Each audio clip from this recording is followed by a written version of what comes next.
Jacksonville Jaguars doing everything they can to keep their quarterback upright. And here to help break down the big move before the NFL trade deadline is Tony Wiggins of Locked On Jaguars at Shop Talking Wig on your favorite social media. So, Tony, I know you've been on guard watch for a while. Why was this kind of move such an important one for the Jaguars to make? Well, we always talk about Doug Pederson winning a Super Bowl, right, in Philadelphia and having that pedigree.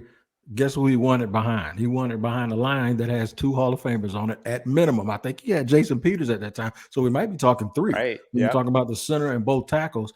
And then he had those guys that are up there now as backups. So my thing is, when you get a franchise quarterback, the most important thing is to keep him upright, as you said. And it's also to give yourself that's the best way he has to be able to stand in the pocket and find those weapons downfield. The other thing is they actually have a kid, Walker Little, playing left guard, who's really a tackle, and he's probably going to be the left tackle of the future when Cam Robinson's contract or when the Jaguars decide that it's feasible to move on from that.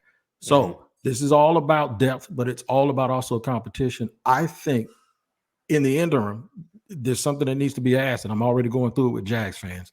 Do they start Cleveland at left guard and then move Walker Little out to left tackle and not rush Anton Harrison the way Broderick Jones is being treated right now in Pittsburgh?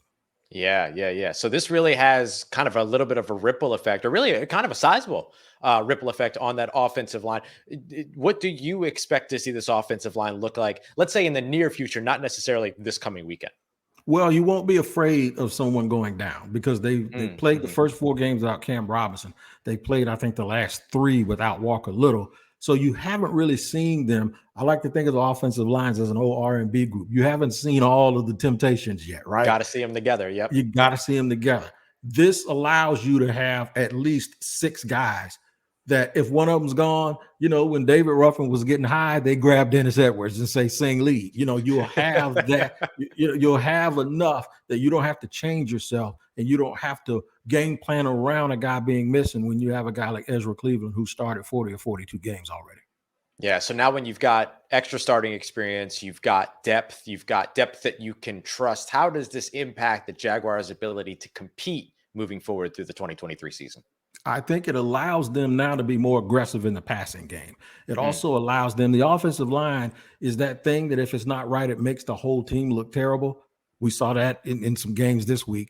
But the most important part is it allows you to open up the playbook with confidence. As if, look, we got Rottweilers in the yard. We can send the kids outside. Ain't nobody going to come and bother with them. So the thing is when you have a guy like Trevor Lawrence, you have to give him an opportunity to let that big arm rip. And you can't do that when he's running for his life or he's constantly getting off center and getting, pulled off his square a little bit. I just think it helps their attack all around. And also, Ross, this is the key.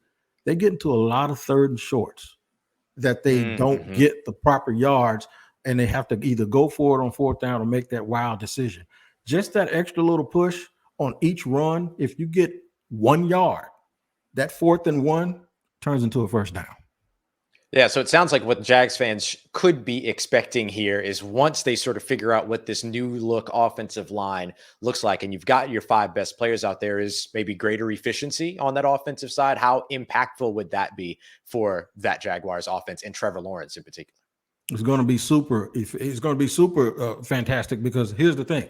I've always thought the best formula for this team to win was to be ahead. Now, I know that's very, very cliche because 32 teams probably think that. But this team in particular, with the way that they play defense and how they line up, you would think that they'd be better from ahead. History has shown us, recent history is they're fine being behind. We'll be down 27-0 and we'll still come back and get you. We've seen it. That is not sustainable when you start playing the really, really good teams.